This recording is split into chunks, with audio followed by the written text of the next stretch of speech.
So we've got a Moco legend here, one of the leaders of the greatest, possibly the greatest upset in the DMV. Definitely one of them for sure. Probably one of the most underrated guys when he was playing in Moco, but he's definitely not anymore. He's been starting since his freshman year at Assumption College and leads the team in scoring and minutes played, and is probably likely well on his way to a pro career. Got Matthew Kelly in the house. Matt, how are you, sir? Good, man. How you doing? I'm doing great. I appreciate you coming on to this experiment and being the first to be interviewed by me. How's the quarantine life treating you? It's been all right. It's getting kind of boring, but just relaxing, trying to have a good time. I got you. Well, I just want to ask you a little bit about your playing experience growing up in Montgomery County. Just explain what that was like. Yeah. So grow up in Moco. I feel like the perspective from a lot of outsiders is kind of Montgomery County is not too good at basketball. You know, there's not a lot of good kids that come out of Montgomery County. Their teams are always not that good. You know, kind of soft kids. But growing up playing for Quince Orchard, me and my teammates, we've been playing together since like sixth grade. So up in sixth grade to 12th grade, you know, we were playing in like the Quince Orchard system with we had Coach Floringer and Coach Griffin, who he passed away a couple years ago. They had been coaching us for about 6-7 years by the time we got to my senior year in high school. So once we got to that point, we'd been playing together for so long. We were so comfortable with each other and with the system that we were able to be a really good team and really play well together. So would you attribute y'all's team's success to the chemistry that you guys built, you know, growing up? Yeah, 100%. Off the court, we're all real good friends, even to this day. You know, we've been trying to hang out, you know, on Zoom calls, you know, just having a good time, reflecting on those years that we played together. So that chemistry 100% helped us in that playoff run our senior year. So you mentioned that people from the outside kind of look down on Moco a little bit. How would you describe the level of talent that actually is within Moco compared to the rest of the DMV? I mean, I think maybe I'm a little biased, but I think it's right up there with some of the other counties, especially Maryland and Virginia. Mm-hmm.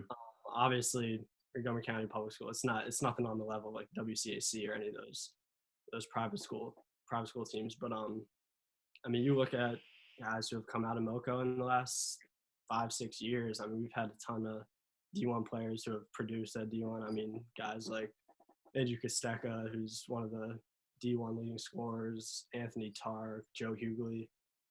Playing against those guys, I mean, those guys were some of the best players I played against in high school. And I mean, although we're not as deep and maybe not as big as some of those like WCAC kids or PG County kids, I think we can compete with them.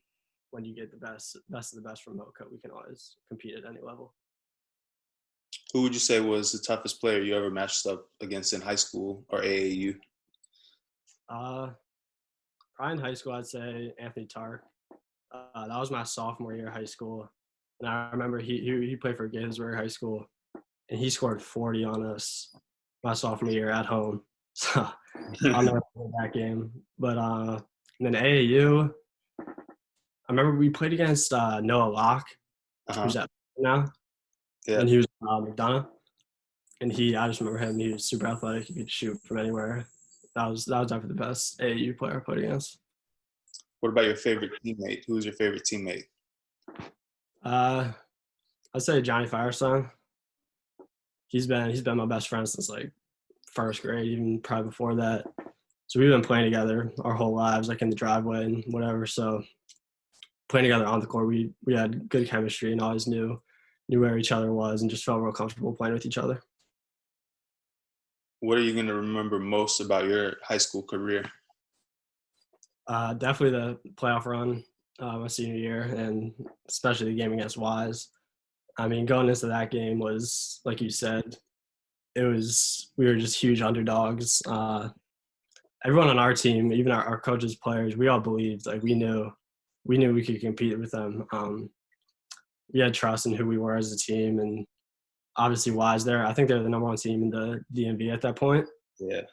But we had scrimmaged them earlier in the year on a little like a Saturday. where you'd play like 2 quarters against various teams. And I didn't play that. I had like a hurt ankle, but I didn't play that game. But we were matched up with them, and like it wasn't. I think they beat us in that scrimmage, but it wasn't anything like wow, like we can't beat these guys. It wasn't like that at all. So just coming in that game and proving that we could play with those teams was awesome. How would you describe your experience with the recruiting process? It was a lot of uncertainty for me.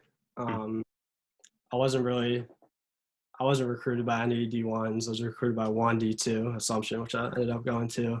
And then it was just a couple of local D3 schools, a couple of D3 schools from New York. The one was like Vassar, Hobart was one of them. But especially with D3 schools, it's never really a certainty that like, oh yeah, we want you to come here. Like they don't offer scholarships and stuff like that. So you never really know where you stand. A lot of uncertainty. And then once I got the Assumption offer, I kind of just took my visit and I was like, no, I like it here. Not sure what else I have in store for me. So I committed the fall of my senior year. But other than that, I was just never really sure what the future held for me. Talk about being like you probably felt a little bit undervalued. Just my assumption on my part, but just talk about, if so, talk about what that feeling is like, coming up as you're trying to get recruited.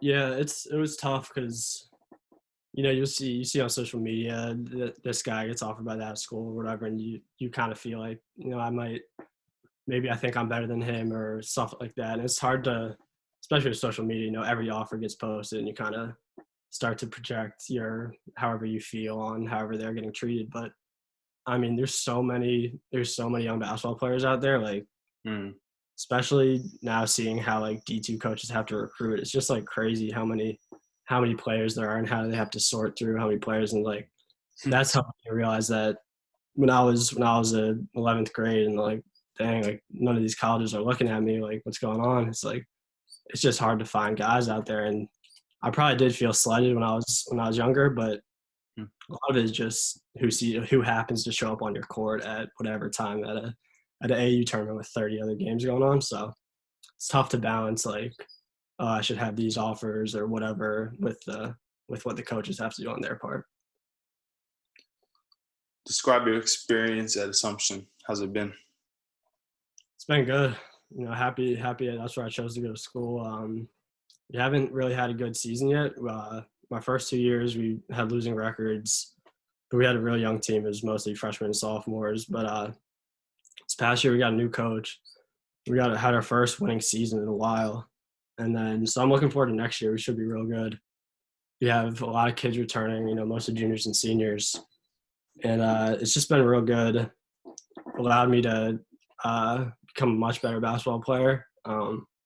I've grown a little bit, gotten much faster, better ball handler, better shooter. So it's been, being a college athlete, it's just nice to be able to get better at basketball. It's a little different than high school in that you can really work out and improve yourself. How was the transition from high school to college? Like, I mean, you had a really good freshman year, but like, did you just pick up right where you left off, or was it an adjustment period that you had to go through? Yeah, it was tough. I would say that preseason, my freshman year was hard. I had no idea what to expect coming into college. I don't really know any college basketball players, so I was kind of just thrown in there, and I would just kind of deal with whatever happened. And yeah, I had to compete. There were a lot of good freshmen my freshman year. A bunch of good guards I had to compete with to earn a starting spot. So that was something I didn't really have to do in high school. I'd been starting since a sophomore in high school and kind of had that spot all throughout high school, but really having to compete for that starting spot my freshman year kind of opened my eyes to like, wow, like, these are college basketball players. Like they're all going to be really good players. It's not high school anymore where you just got guys trying out for the team. So that adjustment took a little bit, especially my first couple of games, having to get used to the physicality, the speed, and just, it's like a whole different game. After a couple of games, you kind of get used to it, and then like that's your new normal. So I was able to adjust to it pretty well, and getting all the minutes I was getting, it didn't take too long.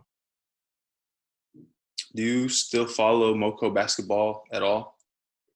A little bit. My little brother still plays for QO, Okay. so he's a senior. So I've been to a couple of their games over like Christmas break, but I'm not nearly as knowledgeable of like guys in Montgomery County as I used to be.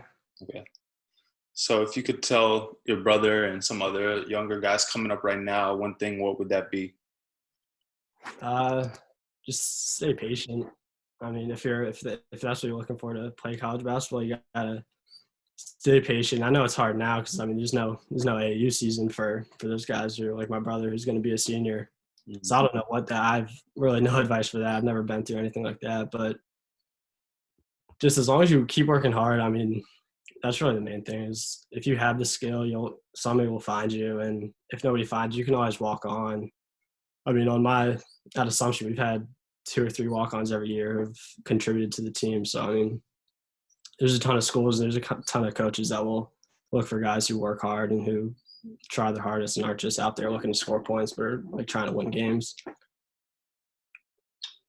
I appreciate you doing this interview for me. What's next for you, man? Are you able to work on your game right now? Are you going to be going back to campus anytime soon? What's on the horizon for you? Yeah, things at Assumption are still pretty up in the air.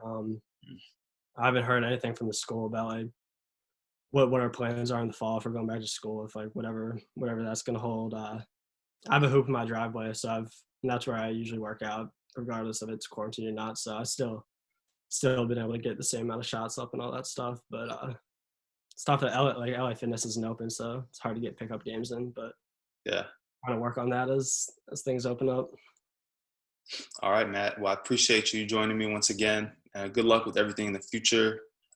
Happy to see where you are now, and I'm excited to see where you're going to be in the future in the next, 3 to 5 years. Good luck to you. Thank you for having me on.